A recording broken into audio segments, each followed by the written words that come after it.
Para saudara semua kabarna damang cadena dengan saya si Otong kembali lagi di channel Ningali Film. Pada episode kali ini kita akan membahas alur cerita dari film Swordsman untuk bagian yang ketiga. Dan tidak usah berlama-lama lagi, mari kita mulai ceritanya.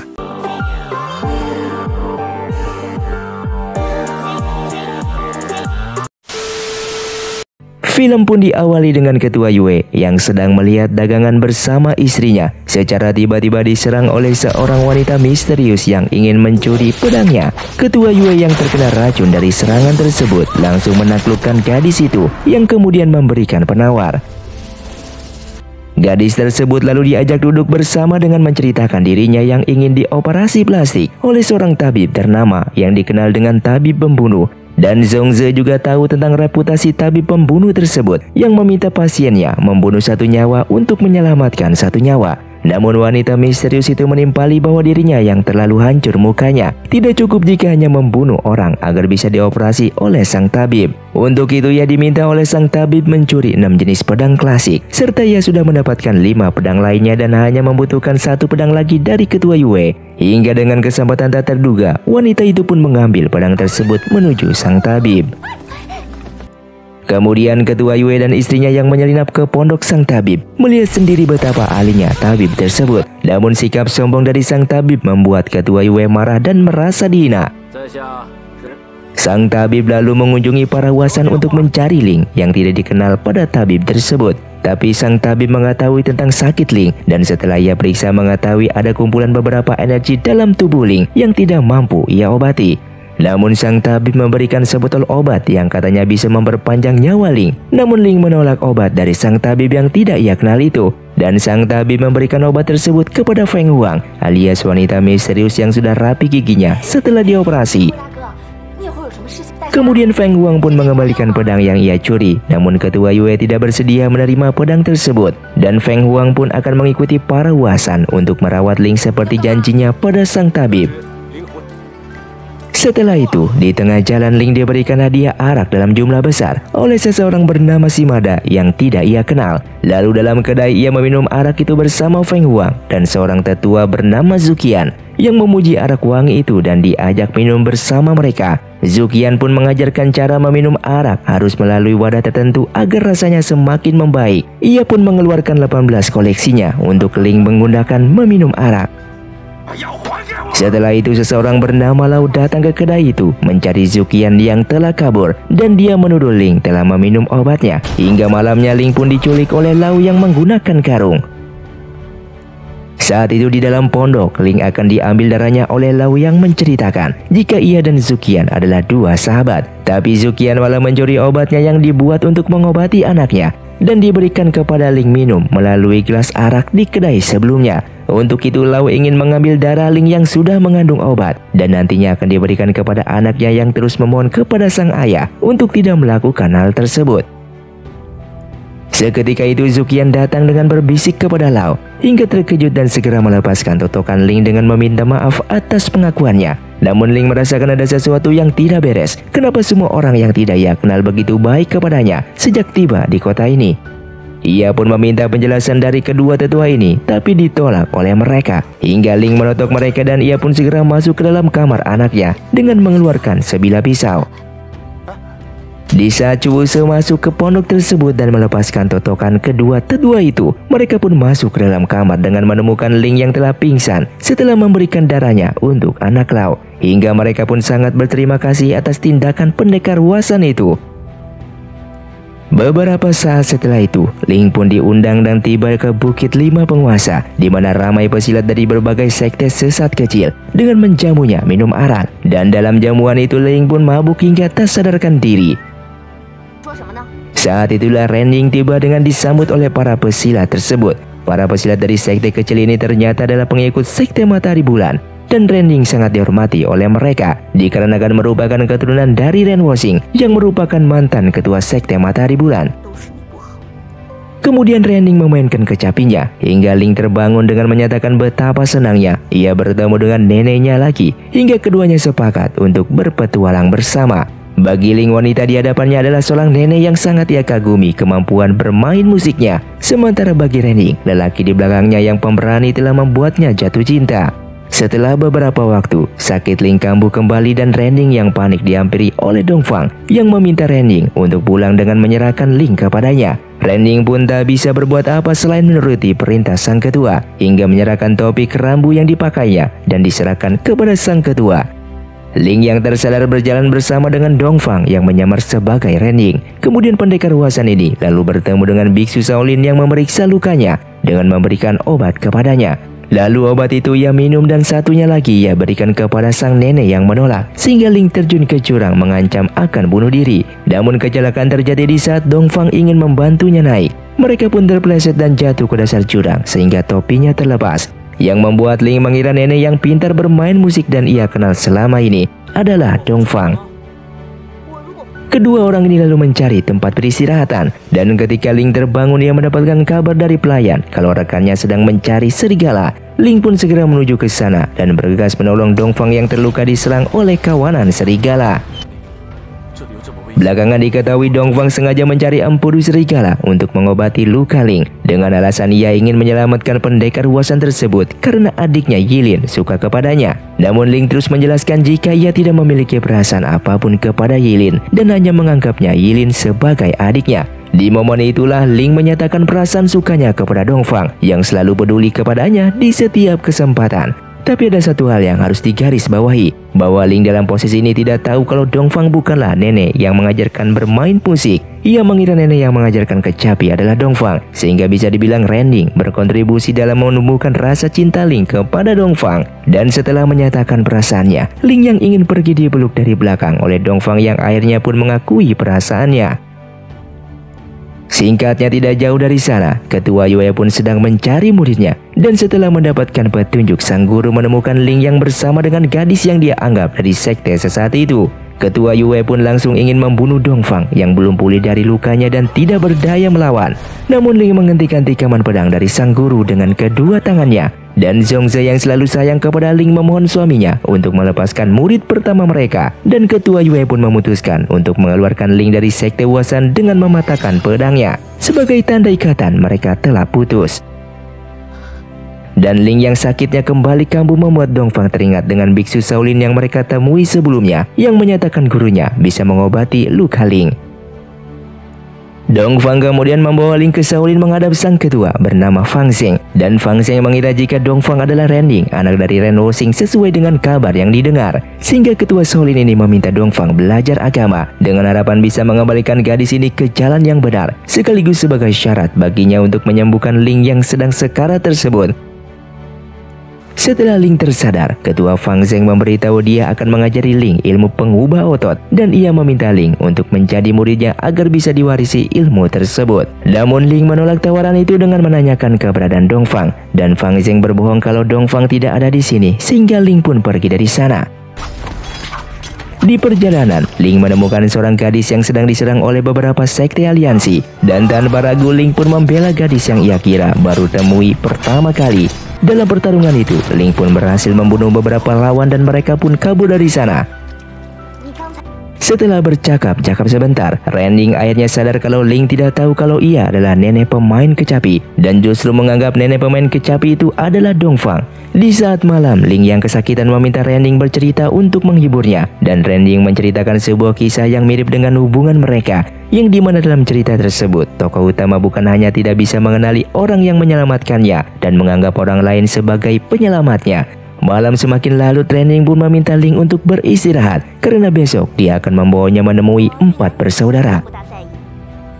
Keesokan harinya, Renning menyamar dirinya sebagai murid Songsan dan Ling menyamar sebagai murid Huasan yang tiba ke suatu tempat dan disambut oleh seorang pelayan dengan membawa mereka menemui King Seng, salah satu dari keempat saudara yang hobinya minum arak. Dan dalam sekejap King Seng akrab dengan Ling yang memang memiliki hobi yang sama. Lalu mereka menemui Heibei yang hobi main catur. Dan setelah Renning mengalahkan dalam bermain catur, ia memperlihatkan 4 hadiah yang menarik sesuai hobi keempat bersaudara tersebut, sehingga menarik perhatian Tu Biweng yang tertarik dengan kaligrafi. Kemudian Rending menawari para saudara ini untuk melakukan pertarungan dengan Ling. Jika ada salah satu dari mereka bisa mengalahkan Ling, maka keempat hadiah tersebut akan diberikan kepada mereka. Mereka pun setuju karena tidak ada ruginya menerima tawaran tersebut. Dan Ling pada akhirnya mengalahkan ketiga bersaudara itu dengan duel 1 melawan 1.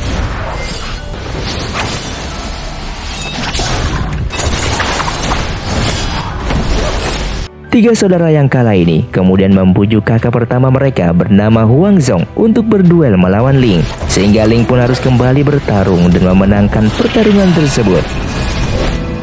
Setelah pertarungan itu selesai, Hei Bei yang merasa tidak bisa memenangkan hadiah kemudian mengajak Ling untuk berduel lagi dengan seseorang. Namun dia harus mendapatkan persetujuan dari kakak pertamanya terlebih dahulu. Setelah berdiskusi dengan hati-hati di antara para saudara, mereka setuju untuk membiarkan Ling berduel dengan seseorang di penjara bawah tanah, dan Rending dilarang ikut turun ke bawah melihat duel tersebut.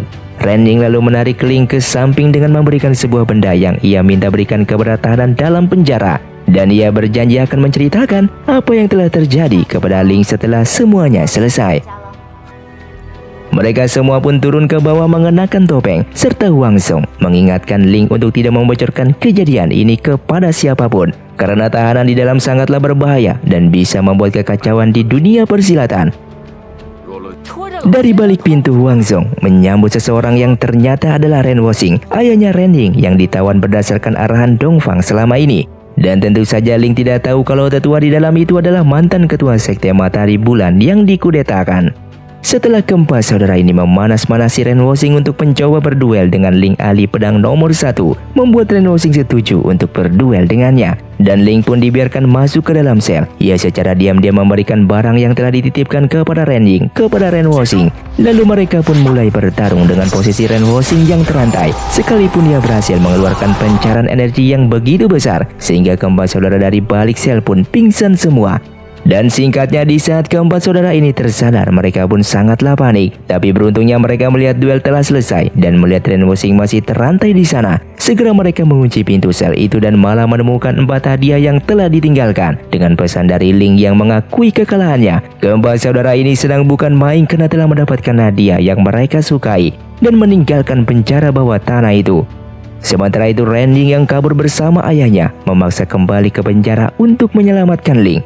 Namun Ren Woxing meyakinkan mereka harus kabur terlebih dahulu dan kembali menyelamatkan Ling di kemudian hari. Sedangkan Ling yang baru tersadar mendapati dirinya tengah dikurung dan terantai di dalam sel. Ia berteriak kencang tapi tak ada yang mendengarnya. Dalam keresahan digigit serangga di sekujur tubuhnya, ia membongkar keranjang itu hingga menemukan sebuah ukiran jurus yang aneh. Tidak lama kemudian, Hei Bei diam-diam menyelinap ke dalam penjara itu dengan menanyakan kepada Ren Woxing tentang kesepakatan yang mereka buat sebelumnya. Dan Ling tahu kalau Hei Bei pasti mengira dirinya adalah Ren Woxing yang masih di dalam penjara. Dan dia pun berpura menirukan suara dan gaya Ren Woxing untuk menanyakan apa kesepakatan yang dimaksud. Hei Bei menceritakan bahwa ia akan melepaskannya jika diajarkan kungfu sakti Ren Woxing. Dan Ling pun mengusirnya pergi dan memintanya untuk kembali lagi nantinya. Sementara dirinya mencoba mempelajari ilmu di bawah ranjang itu, yaitu jurus Sising Tapa atau jurus penyedot tenaga dalam, yang ia sendiri tidak tahu itu jurus apa dan seberapa dahsyatnya jurus tersebut. Setelah beberapa waktu, Hei Bei kembali menanyakan kesepakatan mereka. Ling pun mengajarinya ilmu asal-asalan dan berusaha menarik Hei Bei yang berada di luar sel untuk membebaskan dirinya. Namun tiba-tiba energi Hei Bei tersedot yang membuat Ling terkejut. Dengan kesempatan itu, ia pun melarikan diri dengan merasakan peningkatan energi yang luar biasa. Bahkan luka dalam tubuhnya telah hilang semua. Ling lalu bertemu dengan Ren Woxing dan putrinya yang kembali ke tempat tersebut untuk menyelamatkannya. Bersama-sama mereka pun datang ke sana dan Ren Woxing melakukan pembalasan atas dirinya yang dikurung selama itu dengan membunuh Hei Bei. Melihat saudaranya tewas, Huang Zhong pun segera untuk melakukan bunuh diri dan diikuti oleh kedua saudaranya. Setelah itu Ren Woxing bermaksud menjodohkan putrinya dan meminta Ling untuk bergabung dengan sekte Matahari Bulan. Tetapi Ling menolak tawaran tersebut. Meski Ren Woxing mengancam ia tidak akan mengajarinya cara membuang efek samping ilmu Sising Tapa yang akan membuat tubuh Ling semakin terluka ke depannya. Dan sebelum Ling pergi, Rending memberitahu bahwa dirinya adalah nenek pemetik kecapi. Tapi Ren Woxing sudah terlampau marah atas penolakan itu dan membawa putrinya pergi sebelum Ling memberikan balasan atas pernyataan tersebut.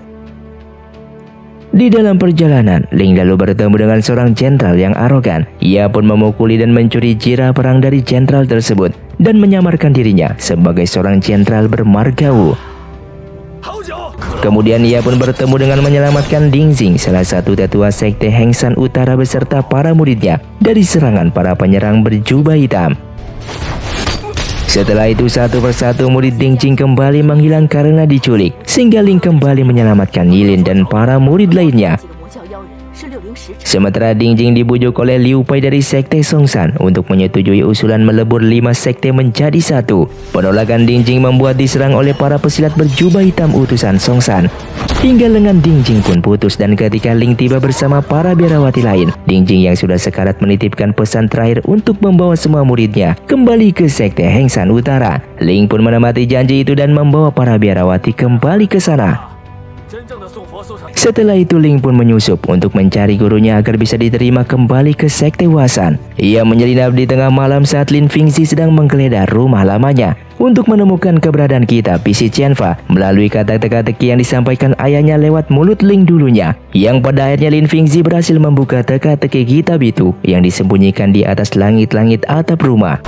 Saat itu juga dua pesilat Songshan menerobos masuk mencuri kitab Bisi Qianfa yang membuat kedua orang ini dilumpuhkan, hingga Ling mengejar dan berhasil merebut kantong itu kembali meski dirinya terkena senjata rahasia.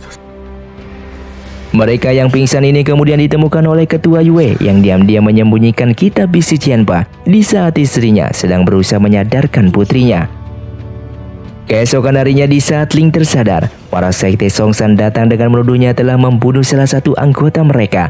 Dan Ling menjelaskan yang sebaliknya, bahwa para Songshan berusaha mencuri kitab Bisi Qianfa. Para biarawati Heng Shan juga tiba ke sana waktu itu, dan Ling yang melawan Liu Fai dengan ilmu sising tapanya, sehingga membuat banyak orang berpikir bahwa Ling telah menjadi bagian dari sekte sesat. Liu Fai yang kalah kabur dari sana, dan Ling diajak para biarawati untuk menyelamatkan guru mereka satu lagi. Dan Lao Deno yang ingin mencegah mereka pergi bertarung dengan biarawati, hingga kitab lembah terjatuh dari tubuhnya dan dia segera melarikan diri. Dengan demikian sudah terungkap jati diri Lao Deno adalah mata-mata yang dikirim oleh ketua Songshan, dan Lao Deno adalah orang yang mencuri kitab lembah dan membunuh Lu Dayo sebelumnya. Sejak saat itu Lin Fingzi mulai curiga kepada gurunya sendiri yang telah mencuri kitab Bisi Qianfa darinya, karena malam itu Ling sendiri pingsan bersama mereka. Singkatnya, malamnya Lin Fingzi ditusuk dan hampir tewas di tangan gurunya sendiri yang menyamar sebagai pembunuh. Beruntungnya pada saat itu ada dua penyelinap lainnya, sehingga ketua Yue mengejar dan bertarung serta mengusir mereka pergi. Dan dua penyelinap tersebut ternyata adalah Lao Deno dan ketua Zuo yang membunuh seorang penjaga malam dan merusak wajahnya. Di saat Lin Fingzi tersadar, ketua Yue pun datang ke sana dengan memeriksa nadinya. Dan Lin Fingzi tahu kalau gurunya yang telah menyerang sebelumnya karena ia mengenali sepatu gurunya. Ia pun segera berbohong kalau Ling lah yang menyerangnya agar ia tidak dibunuh oleh sang guru. Di dalam perjalanan, Yu Lingshan menemukan mayat penjaga malam yang telah dirusak wajahnya dan pedang Lao Deno di sampingnya, sehingga membuatnya berpikir penjaga itu adalah mayat Lao Deno dan semakin yakin jika Ling lah yang ingin membunuh Lin Fingzi. Tiba di sana Yu Lingshan mengatakan betapa tega mantan kakak pertamanya itu yang membuat Ling menepis tudingan tersebut, hingga dia pun merasa kecewa kepada adik seperguruannya itu yang pernah ia cintai dengan menuduhnya sebagai seorang pembunuh. Setelah itu Lin Fingzi mulai tidak tenang karena sudah tahu sang guru yang mencuri kitab keluarganya dan diam-diam ingin membunuhnya. Tidak ada yang bisa dia lakukan selain berpura-pura bodoh dan harus selalu di samping Yu Lingshan agar gurunya tidak memiliki kesempatan untuk membunuhnya. Sementara itu Ling berhasil menemukan dan menyelamatkan tetua Ding Yi yang diserang oleh para pesilat berjubah hitam, dan Ling pun membuka cadar penyerang tersebut yang ternyata adalah Liu Fai. Tetua Ding Yi marah besar dengan kelakuan sekte Songshan yang ingin memaksa 5 sekte melebur menjadi satu sekte besar. Tetua Ding Yi memberitahukan Liu Pai agar menyampaikan kepada ketuanya sendiri bahwa mulai hari ini sekte Heng Shan Utara keluar dari aliansi 5 sekte. Setelah itu ketua Ding Yi mulai berbicara dengan salah satu murid seniornya bahwa kebesaran sifat pendekar Ling tidak seperti yang digosipkan orang-orang, dan bahkan tuduhan ketua Yue yang menuduh Ling sesat sangatlah tidak beralasan dengan apa yang ia lihat dengan mata kepalanya sendiri. Sementara Ling sendiri sedang bingung Secret Lady itu adalah Dongfang ataukah Ren Ying, sehingga ia bertemu dengan para kepala sekte lain pengabdi matahari bulan. Mereka kemudian membuka rapat besar untuk menolong Secret Lady dengan menyerang ke Shaolin. Dan berita Secret Lady ditawan Shaolin juga telah diketahui oleh Ren Ying, yang mengajak ayahnya ke Shaolin untuk balas dendam karena ia tahu Secret Lady yang dimaksud adalah Dongfang. Tiba di sana Ren Wosing dihadang oleh para biksu dengan formasi petarung yang sangat solid dan membuatnya mundur. Ketua Dingyi telah tiba di sana, bertemu dengan Ketua Shaolin yang membawanya menemui Dongfang. Ketua Shaolin memberitahukan kalau sebenarnya Ling tidak berhasil ia ajarkan karena menolak menjadi muridnya. Untuk itu ia akan membiarkan Dongfang pergi dan tidak akan mengurungnya lagi. Setelah itu para aliansi yang dipimpin oleh Ketua Zuo telah tiba menghadap Ketua Shaolin. Mereka mengatakan telah mendapatkan informasi kalau para sekte sesat kecil yang dipimpin oleh Ling akan menyerang Shaolin untuk membebaskan Secret Lady. Ketua Shaolin memberitahu kalau Secret Lady ia bebaskan dan mengajak mereka semua untuk masuk ke dalam, hingga bertemu dengan Tetua Dingyi yang memaki Ketua Zhao yang telah mengirim orang untuk membunuhnya. Tetapi Ketua Shaolin menghentikan kegaduhan di antara kedua ketua itu dan meminta mereka untuk menyelesaikan perselisihan pribadi mereka tidak di dalam kuilnya. Dan untuk menanggapi para sekte sesat kecil yang akan segera menyerang ke Shaolin, Ketua Shaolin tidak ingin meladeninya dan memerintahkan semua muridnya untuk mengevakuasi dari Shaolin sementara waktu. Di malam harinya, di kuil Shaolin, Tetua Dingyi diajak Ketua Yue untuk berbicara berdua tentang Ketua Zuo yang jahat. Tapi Tetua Dingyi tidak menyangka obrolan itu hanyalah pancingan, dan ia pun diserang secara tiba-tiba oleh Ketua Yue yang ingin membunuhnya. Keesokan harinya Ling pun tiba di kuil Shaolin bersama para teman-temannya. Mereka tidak menemukan satupun biksu di dalam kuil dan malah menemukan Ketua Dingyi yang tengah sekarat dan meminta Ling untuk mengambil alih dengan mengurus sektenya karena ia percaya kepadanya. Hingga Tetua Dingyi pun mengembuskan napas terakhirnya. Tidak menemukan apapun di dalam kuil Shaolin yang membuat mereka semua kemudian turun gunung. Namun ternyata para Songsan membuat jebakan menyerang dan membunuh sebagian dari mereka, sehingga mereka terpaksa mundur kembali ke kuil Shaolin. Dan singkatnya mereka pun menemukan sebuah jalan rahasia bawah tanah terbuka. Mereka akhirnya pun menyusuri jalan rahasia tersebut hingga bertemu dengan para petarung Lauhan Shaolin. Kekuatan formasi Lauhan sangatlah tinggi, namun pada akhirnya Ling berhasil memenangkan dan menemukan jalan keluar.